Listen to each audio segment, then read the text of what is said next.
Hi everyone, welcome to A Beer with Brad episode 44. Tonight I'm going to talk about my big boy photos, but first let's talk about the beer. Tonight I'm having a Gypsy Soul Porter from B5 Brewing Company. B5 Brewing Company is located up in Benson, right there on the main strip.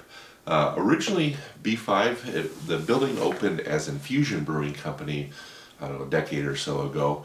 And then after Infusion consolidated everything to their southwest location, Aaron, the original brewer at Infusion, opened B5 Brewing. B5 stands for the Bush 5 because it's Aaron Bush and his wife and 3 kids.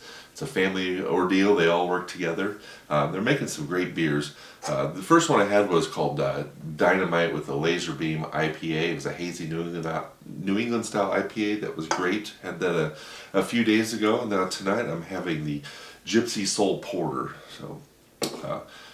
Again, like I said, I first got to know Aaron when he was at Infusion. Went up there on a Sunday. He chose to bartend a lot on the Sunday afternoons. And then after he left Infusion, he went to the Casual Pint, which is kind of my home neighborhood bar that I frequent. And he was bartending there on Saturday evenings, so I got to know him a little more there. And then when he opened his own brewery, up in Benson. It's great to go experience his beers once again. He had some great beers back in the day when Infusion first opened, so it's nice to see him back brewing with his own recipes again and making some great beers. So tonight, a Gypsy Soul Porter from B5 Brewing Company right up here in Benson, Nebraska.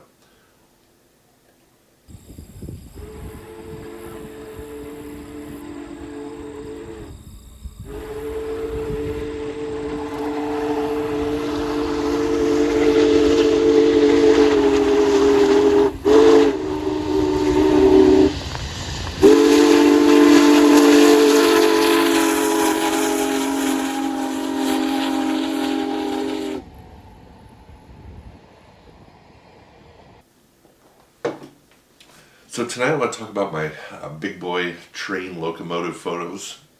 The big boy is Union Pacific's largest steam locomotive.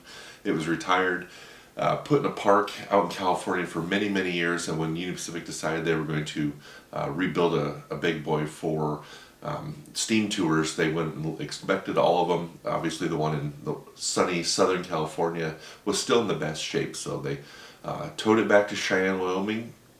Spent, I think it was 2 or 3 years rebuilding it, and then since 2019 it's been hitting the rails every year, every other year. I want to say it's been here through the Omaha, Nebraska area 3, maybe 4 times. So here in 2024 it came through.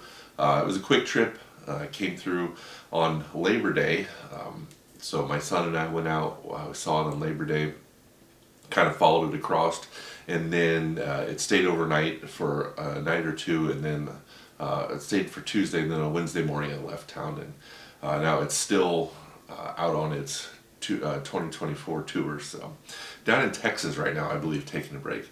So the first shot of the morning, got up, got ready, head out, and I was trying to make it past Columbus somewhere. So the locomotive makes stops for maintenance. Usually, like if it left North Platte, it would stop in Grand Island or Columbus or Fremont, or usually a lot of times 2 of those 3 locations. So the easiest way is to, when it's stopped for its maintenance, there'll be a million people surrounding the locomotive, all trying to see it, take pictures next to it. So that's the best time when I like to just jump ahead of it. So I knew they were making a stop in Columbus. I wanted to get out west of Columbus, and so made it almost outside of Columbus, and then saw it coming, so we quickly pulled over.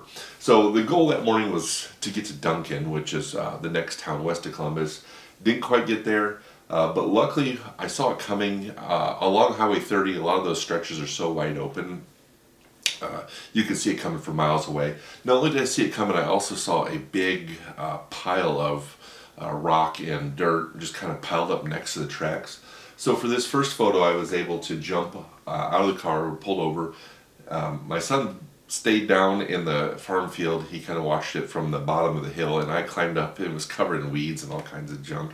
But I climbed up, so I was able just to get a little bit higher up in the air, which gave me the nice view of the whole locomotive, where you could see all the way down to the rails, and actually you can even see some of the ties and ballast below the locomotive too. If I would have stayed down on the bottom of the ground there, all those sunflowers would have obstructed the bottom of the locomotive, which wouldn't have been the worst thing. I mean, the sunflowers in Nebraska are everywhere. They're kind of a cool scene, but I just like that little bit added, it's 10 feet of elevation. It made all the difference to me.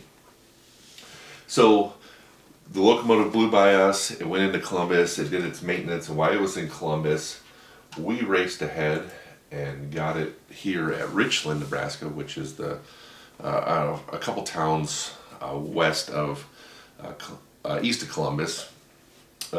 Actually, wish I would have went to Schuyler. We skipped Schuyler. We're just trying to get ahead a little bit, and I saw my buddy Steve Branscombe. He had a beautiful photo with this old mill and the locomotive coming right in front of it. It was a really cool shot. I'd never been in that town, so I guess I didn't know it was there, but it's definitely on my to-do list sometime for a train photo. Maybe not a big boy, but any kind of train photo. It is a pretty cool vantage point. So we went out here, and again, to get just a little bit of elevation, I put my son up on a big round hay bale.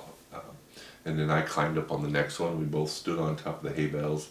They were just a little bit off the side of the road. And again, a little bit of elevation, get up a little more eye level with the train.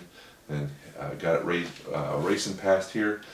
Beautiful sky that day. The high wispy clouds add a really nice texture to the blue. You could really see that in the last photo too. Really nice high clouds adding texture. And I just kind of like that one standalone tree in front of the locomotive. Kind of adds a little bit to it. And again, in the background, you can see the grain elevators and stuff from Richland. Moving on, the locomotive wasn't moving extremely fast, so we were able to catch up with it and get quite a far ahead of it by the time we got to North Bend. I knew where a spot was where we could quickly pull in North Bend, not be obstructed by anyone, and get the locomotive coming in front of some grain silos. I've shot this location before. Last time I think the locomotive was actually going west, last time I was there.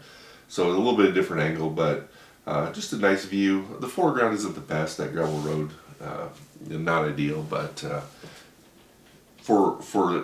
I almost call this a bonus shot because I wasn't planning on stopping here. I was actually planning on getting to the next location, but like I said, we got far enough ahead that able to get in there safely, get set up.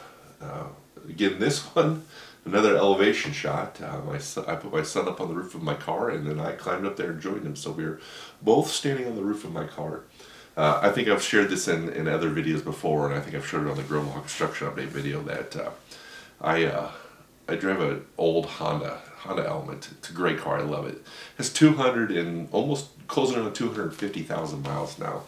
There's hail damage on the roof, so I'm careful. I mean, I'm not beating the roof up totally, but I use the roof of my car for a lot of photos over the years. So it's cool to get up and get that extra few feet.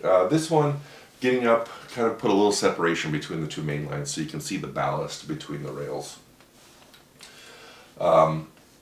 Next view is just south of Fremont, again up in the air on the elevation. This time I'm on a bridge embankment, brand new highway. I believe it's 77. It's the new South Fremont bypass. It goes right over the train tracks. Climbed up there. Ended up being, by the time the train got here, there was quite a few people, and it was just a nice shot. You got to see Fremont and the elevators off in the background. You got the big boy in the foreground. And then some more of the sunflowers in the foreground, but nice view, nice lighting, nice sky with the wispy blue and the white kind of come together. And then the last photo of that day, of the first day, Labor Day, when it was coming to town, made it to downtown Omaha. Got to downtown Omaha, and there was 1 million people. It was a zoo. But luckily, the one shot I was hoping to get, this shot, there was no one there. It was like the last open spot at the end of the fence where I knew I could climb up and get a good view looking down across the Amtrak depot to the big boy and have the Omaha skyline behind it. I've had a few other different photos from this, train photos from this vantage point over the years, but it's kind of a nice view getting Omaha behind it.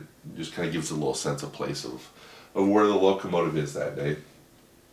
So after that, let it go. The huge crowds down at the Durham. They had like a 2-hour open house, and I don't even know if they got the full 2 hours by the time they got the locomotive into the display track, got the cars uncoupled, and let people walk over to it before they took it over to Council Bluffs, where it stayed for the evening. So then on Wednesday, it was leaving at 8 o'clock in the morning. First thing in the morning, I went out. I knew kind of if there was any hope of me actually getting steam coming out of the locomotive, it would have been Wednesday morning. It was a little bit cooler, a little bit earlier in the morning. These locomotives, you always see like the awesome steam photos. Well, that really only happens at get cold in the morning or when it's first getting going, starting up. A lot of times once it's on the main line in the middle of the day, you just don't see the steam out of it. If you're paying attention real close, you can see a lot of heat coming out of the smokestack, but you just don't have the big billowing steam like this picture here from 2010 of the 844, the other steam locomotive that Union Pacific runs. You can see all the steam coming out. That was a cool winter morning. Actually, it snowed a little bit before the steam locomotive came through. So here, no steam, cool view. But here's Wednesday morning, hoping for steam that morning. It didn't happen. And not only did we not get steam, overnight some more of that wildfire smoke and haze started building in. We had a couple really nice clear days in a row. Well, you can see on the Monday photos how it was really nice, blue sky clear. By Wednesday, it started getting that hot, hazy, summertime look, wildfire smoke coming in. It just wasn't quite the same, but still a cool view. This is a bridge over by Crescent, Iowa. Again, I'm up on a bridge looking down at it, getting just a little bit of elevation. Again, having the Omaha skyline behind it. This is a bridge that I've photographed from many times over the years, dating all the way back to probably 2006, 2007, shooting some of the Union Pacific Heritage units when they came out from this location. But then I've avoided it because as it's become more and more popular. I mean, it's always been pretty popular, but over the last couple of years, it's really become popular. When the steam locomotive comes, there was probably 100-some people up on that bridge. And what I didn't want would be to get up there all set up and ready to go. You have to park pretty far away, walk up there, except for the 2 idiots that parked on the bridge. I don't know what's wrong with them, but everyone else parks down off the bridge on the shoulder. We walk up there. What I didn't want was here comes the train, you hear the whistle coming around the corner, and then the sheriff shows up and tells everyone to get off the bridge immediately, because then you're going to miss your shot. So I've kind of avoided the last couple times. But my thought was, I've got a lot of good pictures of the big boy since it's been put back in service in 2019. I'm just going to risk it, go up there. If I don't get it, I don't get it. I had enough time that morning that I could have raced ahead to Missouri Valley or Honey Creek, somewhere up there, and got another photo of it. But it all worked out. The sheriff did show up. All they did was turn their lights and kind of slow down the traffic for all the 100 people that were up there taking pictures and videos. So, great morning. Got a nice picture. Could have been a little better, like I said, if the weather cooperated, but overall, cool view, train stretching around the corner, coming out of Council Bluffs, the city of Omaha in the background. But cool day, always fun. I always try to get some time away to go photograph the big boy or when the 844. It's been a while since the 844 has been here, but also love getting out and photographing the other Union Pacific steam locomotive. Hope everyone's enjoying their B5. So that's a great porter right there. For those of you not familiar, porters, I think, traces back to a European origin. Well, a lot of beers do, but it's just a dark, like earthy style beer. The way I describe it is like if you're into drinking plain black coffee, you're probably going to like a porter. It just has a lot of those same earthy characteristics. Just like a plain black coffee, you could add all kinds of flavoring and whatnot to it. People add all kinds of flavoring to different porters when they brew them. There's a lot of different, like vanillas, chocolates, things like that. I prefer just the plain traditional porter like this one here. Just has that nice earthy. I drink a lot of plain black coffee, and so I think that's why I like these porters too. It just kind of reminds me of the same type of thing. Well, thanks for tuning in this evening. Just getting ready to start some fall color around here. A few of the trees are just starting to pop right now. I'm actually filming this the last day of September, usually in the eastern Nebraska, the Omaha area. Fall colors usually really start to show up, on some of the the ash trees and locust trees start to show up at the last few days of September, and right on schedule. I saw some ash trees today that are just starting to turn. The locust, we've had a weird year weather-wise, and I think some of the locusts started turning early, but some of that might be stress. I've also seen some cottonwood trees that started turning early, which to me seems like maybe it's a little bit more of the stress. We had a ton of rain in the early part of the spring, but the ton of rain came in like 4 or 5 storms, and basically since we got that last storm, it's been bone dry. I mean, we just had the driest September on record here. So we went from flooding rains in the spring to drought this fall.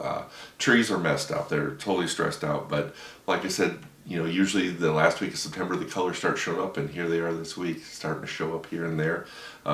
Usually our peak fall color here is not till the end of October, usually the last week, the 3rd to 4th week in October is usually our peak here in eastern Nebraska, unless we have a really hard freeze or something that screws it up. So kind of looking like it's going to be just like that. But like I said, I don't know if some trees, what they will do as far as the stress, if they'll have more color than normal, less color than normal, that's yet to be determined. But love taking fall color pictures, so just getting excited for that season. You might have seen on my social media, I've kind of been digging through my archives lately, picking out some of my old fall color photos, just kind of looking for pictures I didn't really process back then, or sprucing up some ones that I kind of did a bad job on. So might have a few more of those to do here before fall color really gets going. I got one that I'm ready to post probably tonight, if it's not too late, when I get done filming this. But looking forward to fall color. But again, thanks for tuning in to this episode of Beer with Brad, and I'll see you again next month.